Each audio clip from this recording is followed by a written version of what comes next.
Hi, welcome to Mahanagar. నేను మీ Manoj. So రీసెంట్గా లోకేష్ ఎన్టీఆర్ ఫ్లెక్సీని పట్టుకొని తెలుగు తమ్ముళ్ళకు, అభిమానులకు, ఎన్టీఆర్ ఫ్యాన్స్ అందరిలో ఒక జోష్ నింపారని చెప్పుకోవాలి.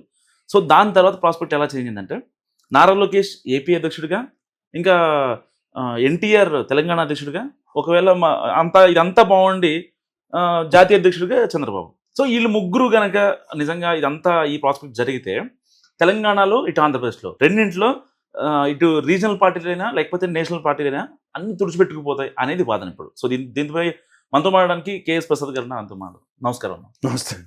నిజంగా కరెక్టేనంటారా ఇదంతా? సార్, కామెడీకి కూడా ఒక హద్దు ఉండాలి సార్. కామెడీ చేయడానికి కూడా ఒక హద్దు ఉండాలి. నిజంగా ఎన్టీఆర్ వస్తే తెలంగాణలో అధ్యక్షుడిగా ఉంటే పార్టీ మళ్ళీ పూర్వవైభవంతో పాటు మంచి వలసలు గట్టిగా ఉంటాయి. సో ఇంకా టీడీపీ రెండు తెలుగు రాష్ట్రాల్లో పూర్వవైభవం తీసుకొస్తుంది అనేది ఇది సార్. సార్, నాకు రీసెంట్గా ఒక పార్టీ పోలిట్ బ్యూరో సభ్యుడు, చాలా సీనియర్ లీడర్ అయిన తెలుగుదేశం నుంచి ఉన్న లాస్ట్ రిసార్ట్ కింద నేను ఎప్పుడు ఆయన వివరణిస్తాను. ఆయన రాహుల్ చంద్రశేఖర్. ఓకే. ఆయనే వెళ్ళి కేసీఆర్ గారి దగ్గర పార్టీ జాయిన్ అయ్యారు. ఇంకా నాకు తెలిసి అంత స్టాల్ వర్డ్ ఇప్పుడు ఉన్నాడు, అంత టాల్ పర్సనాలిటీ అరవింద్ గౌడ్ గారు తప్ప తెలుగుదేశం పార్టీలో అంతకన్నా మేధావి అంటే ప్రజెంట్ సినారీలో ఫ్రమ్ ద లాస్ట్ డెకైడ్స్ నుంచి పార్టీ కోసం పనిచేస్తున్న ఆయన తప్ప నాకు ఇంకెవరు కనబడుతుంది. దేవేంద్ర గౌడ్ అంటే ఆరోగ్య పరిస్థితులు లేవు, పైపించి 4 గోళ్ల పూజారులో తిరుక్కుని వచ్చి లాస్ట్కి జాయిన్ అయినాడు. నెక్కచ్చిగా నిలబడిన వాళ్ళ గురించి మాట్లాడదాం. వీరి ఈ ప్రస్థానంలో ఇదేదో అమ్మ నాన్న తమిళ అమ్మాయి సినిమాలాగా మొత్తం అంతా వాళ్ళే ఉంటారు అంటే, ఇన్నాళ్ళ ఈ పార్టీలో ఒక ఎక్స్పెరిమెంట్లు మొన్న దాకా ఒక ఎవరిని మన కాసాని జ్ఞానేశ్వర్ గౌడ్ని ఇంకో ఆయన్ని ట్రై చేస్తే అవుట్కమ్ ఏమైంది? కాడి వదిలేసే పరిస్థితి. ఎలక్షన్ నిలబడం అని కాసాని జ్ఞానేశ్వర్కే మంటెక్కిపోయి బయటకు వెళ్ళిపోయాడు. ఇవాళ మీకు పార్టీ పునర్వైభవం. అసలు మీకు బేసిక్గా ఫస్ట్ తెలుసుకోవాల్సింది ఏంటంటే, తెలంగాణలో తెలుగుదేశం కొన్నంత సత్తువ అసలు ఆంధ్రప్రదేశ్లో దమిడికి పనికిరాని లీడర్ల కింద నేను వివరణిస్తాను. అంత బలగం ఉండేది ఇక్కడ. అసలు తెలంగాణకి రామారావు గారితో పార్టీ పెట్టినప్పుడు అతిరథ మహారథులు ఎవరో దాకా కేసీఆర్ గారే. ఇవాళ జన్మభూమి కమిటీలు, జన్మభూమి ఇవన్నీ మాడతారు కదా, దాని రూపకర్త కేసీఆర్ గారు. ఇక్కడ స్ట్రైట్ లైన్లో ఉంటారు సార్. తెలంగాణలో ఇలా స్ట్రైట్ లైన్ గేస్తారు. రేవంత్ రెడ్డి గారు రేటు తక్కువ.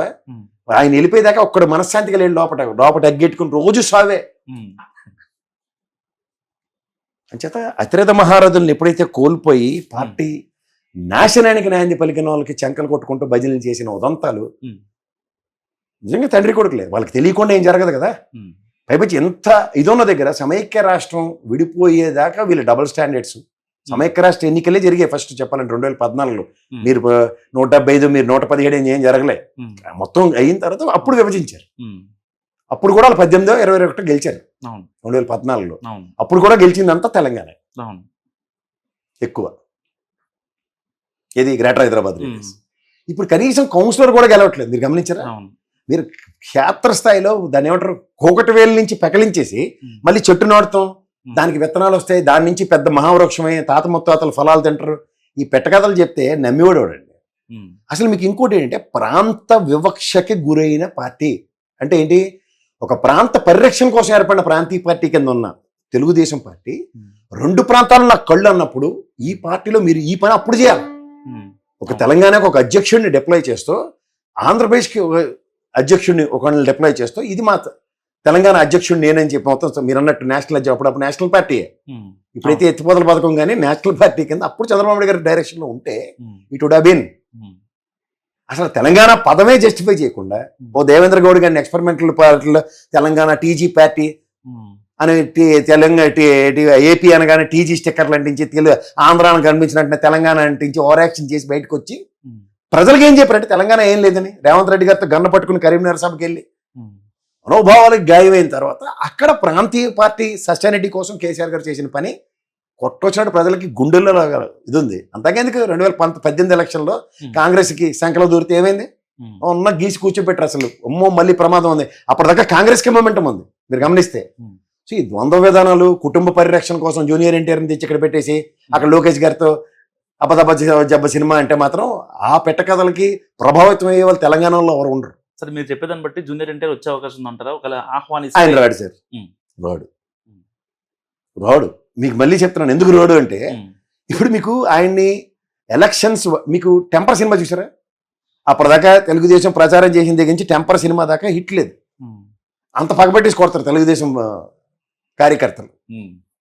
అవన్నీ ఆయన మర్చిపోయాడు అనుకుంటున్నారా? కాబట్టి హరికృష్ణ గారి కొడుకే కదా సార్ ఆయన.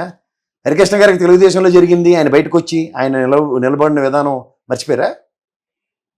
ఆయన సొంత మామవారు చంద్రబాబు నాయుడు గారి సిస్టర్ కూతురునే కదా ఆయన పెళ్లి చేసుకున్నాడు. అక్కడ జరుగుతున్న ఏం జరిగింది, ఆవిడకి యాక్సిడెంట్ అయింది రీసెంట్ పాస్ట్లో, కనీసం తొంగి చూడలే. ఇవన్నీ ఆయన తెలియవా సార్? పార్టీ అన్నప్పుడు ఎలా ఉంటుందంటేనండి, రామారావు గారు వంశంలో పుట్టిన ఆయన మాటకు చెప్తున్నాను, ఇది పార్టీ లెగసీలో తారకరత్నం మొన్న వెళ్ళి జాయిన్ అయ్యాడు, ఎగ్జాంపుల్ చెప్తున్నాను. వీళ్ళకి అప్పటిదాకా కన్సిడరేషన్స్ ఇవ్వండి. ఇప్పుడు మీరు నాకు తెలియక అడుగుతా, ఇప్పుడు రామారావు గారు కంటిన్యూషన్లో బాలకృష్ణ గారు ప్రత్యక్ష రాజకీయాల్లో ఉన్నారు కదా, ఆయన గురించి ఎందుకు మాట్లాడరు? ఉదాహరణకి ఆయన ఎమ్మెల్యే 3 సార్లు పట్టి హిందూపూర్లో కనీసం క్యాబినెట్ మినిస్టర్ కూడా ఇవ్వట్లేదు ఆయనకి. రామారావు గారు లెగసీ ఫస్ట్ ఆయనే కదా. అక్కడ ఆయనతో మాట్లాడకుండా ఈ చెత్త సాధారణ జూనియర్ ఎన్టీఆర్ వస్తాడు, లోకేష్ వస్తాడు. ఎవరండి లోకేష్? వాళ్ళ అమ్మాయి గారు అబ్బాయి, రామారావు గారు అమ్మాయి గారు అబ్బాయి. ఆయనకి పార్టీ ఇచ్చేస్తారట. కానీ లోకేష్ గారికి బదులు చంద్రబాబు నాయుడు గారికి బదులు బాలకృష్ణ గారికో లేకపోతే జూనియర్ ఎన్టీఆర్కి ఇవ్వడానికి మాత్రం వీళ్ళు ఆలోచించి ఓ ప్రణాళిక వేసి తెలంగాణలో చచ్చిపోయి దానికి పంపు కొట్టి పైకి లేపి ఆయనకి ఇస్తారా? ఏమైనా లాజిక్ ఉంది దాంట్లో? అలాగే ఎరుమాలకుల్లో జూనియర్ ఎన్టీఆర్ ఎగేసుకుని అబ్బా నాకు తెలంగాణ ఇచ్చారు, కోతి కొబ్బరికాయ దొరికినట్టు కొబ్బరికాయ పీచులు పీక్కుంటూ కూర్చుంటాడే. ఇంకెవరున్నారు అంత టాల్ పర్సనాలిటీస్? ఎవరైనా ఉండి స్టాల్ వర్డ్స్ ఉంటే ఆ పొలిట్ బ్యూరో ఆధ్వర్యంలో పనిచేయడానికి అంతా మొత్తం దుప్పటేసి కుమ్మేశారు. ఇప్పుడు ఏమీ లేదు అక్కడ. బిక్కులు ఆడుకుంటే ఓ డెసిషన్ ఏమలేకపోతున్నారు, నిలబడకూడదని. పోని పొత్తు భాగంలో లోకేష్ గారు వీళ్ళందరూ సమన్వయంతో అనుకుని జనసేన పార్టీని కోగొట్టపల్లిలో నిలబెడితే వాళ్ళకి మొత్తం నొన్నకి గీసేస్తాను, కానీ వీళ్ళకి నిద్ర పట్టలే. సార్ పార్టీ నిర్మాణం, పార్టీ పునర్వైభవం ఇవన్నీ రెండు ఏంటంటే అందరినీ ద్రాక్ష కింద మిగిలిపోతున్న రోజులు.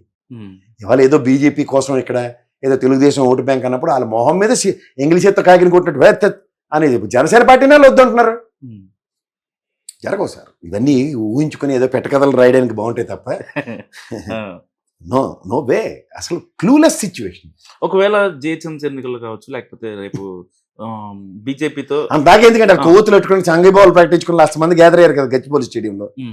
గ్రేటర్ హైదరాబాద్ ఎలక్షన్ లో నిజంగా చంద్రబాబు నాయుడు గారే అందరూ అని చెప్తారు కదా, అంతా ఆయనే చేశారు. ఈ సైబరాబాద్ నిర్మాత ఇవన్నీ చెప్పారు. కనీసం సైబరాబాద్ లో కౌన్సిలర్ గెలిచాడు ఎవడన్నా? గ్రేటర్ హైదరాబాద్ లో కౌన్సిలర్ ఒక్కడు గెలిచాడా? లేదు. ఏం చెప్పండి మరి? ఎగేసి పోయారు కదా వీళ్ళు కొవ్వొత్తులు పెట్టుకుని. పోనీ వాళ్ళు అదేంటిది సమైక్య రాష్ట్రం నుంచి మా తెలుగుదేశమే మేమని చెప్పి సెటిలర్స్ ఉన్నారు. శేఖర్ దెబ్బలు ఎలా కొడతారు తెలుసు కదా వాళ్ళు. టీఆర్ఎస్ని ఎందుకు గెలిపించారు? మరి అక్కడ రామారావు చంద్రబాబు నాయుడు గారిని పరిరక్షించిన పవన్ కళ్యాణ్ గారు కదా కోకటపల్లిలో, మరి ఎందుకు వేయలే ఓట్లు? వీళ్ళు డబుల్ స్టాండర్డ్స్, వీళ్ళు విధానాలు ఎవరికి తెలియవు ఇవన్నీ. అందితే జుట్టు లేకపోతే కాళ్ళు, అంతే. లేదా కాళ్ళు బదులు ఏం చేస్తారంటే కాడు ఎదురేస్తారు, మా వల్ల కాదని. చేత మీరు పోసాని కృష్ణమూర్తి జైలు నుంచి వచ్చాడని చెప్పి కొత్త కథ రాయబద్దు చెప్పండి శ్రావణ మాసం లాగా. So thank you sir. So ఇది కేఎస్ ప్రసాద్ గారి అనాలిసిస్ చూస్తూనే ఉండండి మహానగర్.